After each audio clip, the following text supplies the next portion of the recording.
Hello, everyone. Welcome to Counselor's Couch 101. I am Jim Stump. If you have any questions or want to share your story, your experience, please send me an email at counselorscouch101 at mail.com, just mail.com. Recently, I've been seeing a series of humorous television commercials about people not wanting to become their parents. And we're supposed to laugh at that because it's inevitable that people do the sorts of things they grew up with. And we're supposed to see the humor in that. But when I see that series of commercials, I think of the actor Jack Palance. I don't know if you remember him, but the first time I noticed him was in an old movie from the 50s entitled Shane, and Jack shoots down Elisha Cook Jr.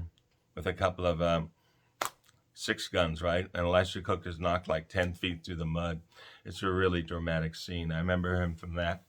And his part of his last work that he did was in a movie called City Slickers, right? Where he plays this trail boss on a cattle drive for people from the city who want to go out and experience what it's like to be a cowboy. When he did that performance, he won an Academy Award for Best Actor in a Supporting Role. Now, he had been nominated three times in total, one for Shane, one for a movie whose title I forget offhand, and he won for City Slickers. When Jack went up on the stage to accept the Academy Award, he was walking across a long stage, and all of a sudden he dropped down on the stage floor and started doing one-hand push-ups, right? Doing one-hand push-ups on the floor. And everybody was like roaring and laughing and clapping and cheering and all like that. And then he went up and got his award, and somebody made a remark about not wanting to mess around with somebody that could do that, right? But the thing of it was, sometime after that, a couple of weeks after that, Jack wrote an article about that experience. He wanted to explain it. He said, when I was a kid, I hated my father. He was a bully, he was a drunk, and he would spend his evenings in bars showing off to people by doing one-handed push-ups on the floor to show how strong he was and how virile and like that. And Jack said when he was 14 years old, he ran away from home and never looked back. He said, I never want to be like my dad, right? I hate him. I don't want to be anything like them. So how did it come to pass that here he is accepting an Academy Award and he's doing one-handed push-ups on the stage of the Dorothy Chandler Pavilion? I think that's where it was held that year. And he told this story. He said, I've never received much notoriety, much notice in my acting career.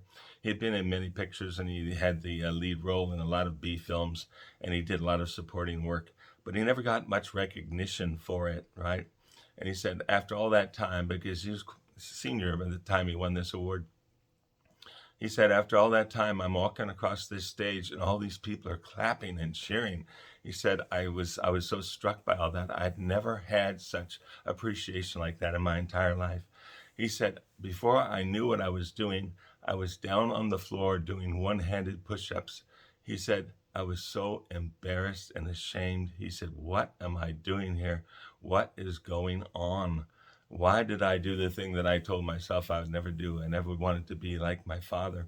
And he wrote a whole article of what it was like and how he was so overwhelmed by the urge to commit that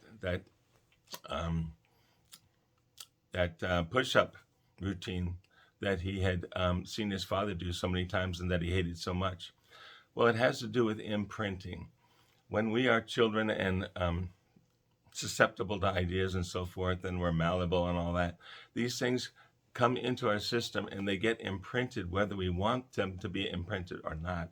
They are there. They are somewhere in our experience. They're deep down in our psyche. They're deep down in who we are and where we come from and what life is supposed to be like.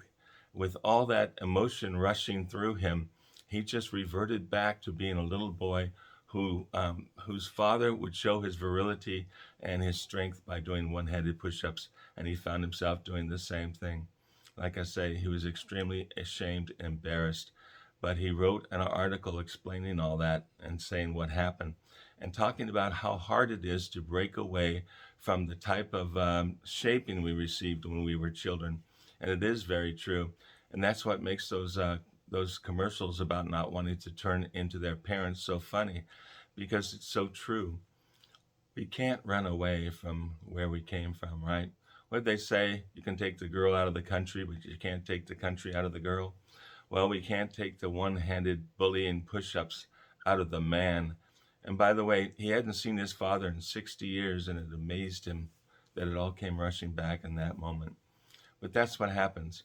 And if we catch ourselves doing things that we promised ourselves we'd never do, if you want to change that, I suggest you just take a moment, sit quietly, think about it, think about where it comes, and think about how it feels when that urge is rising up. What I advise you to do is pay attention to those emotions rising up in you so that you can recognize them when it's happening and that you can stop that behavior before you fall into it.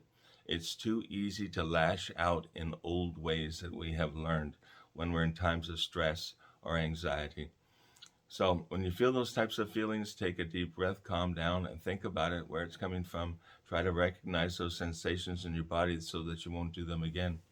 As far as becoming our parents, well, I kind of sort of hate to tell you, I don't know how we can avoid that. It's deeply ingrained in who we are. If there are aspects of that that we don't like, then work on changing them. But other than that, maybe it's not so bad. It depends on what those behaviors are and what those belief systems are. If they're really egregious, then of course you want to change them. But if they're not so bad, maybe we can just bless where we came from and appreciate the people that brought us here and started us in life. Maybe that's okay. Maybe we can appreciate some of the good things that our parents gave us and not always concentrate on the things we don't like about ourselves. It's called imprinting, folks. If you see yourself doing things that your parents do, stop and think about it. Decide whether or not you want to continue it, because now you have the power as an adult to choose how you will be in the world. You do not have to be at the mercy of how you were raised. You can change it if you wish. If you need some help with that, or if you want to share your story and some of the experiences you had in that regard, please send me an email. I'd love to hear about it. It keeps these videos more pertinent to the people who are watching them. So that's counselorscouch101@mail.com. I would love to hear your stories. Thanks for dropping by. I'll talk with you next time.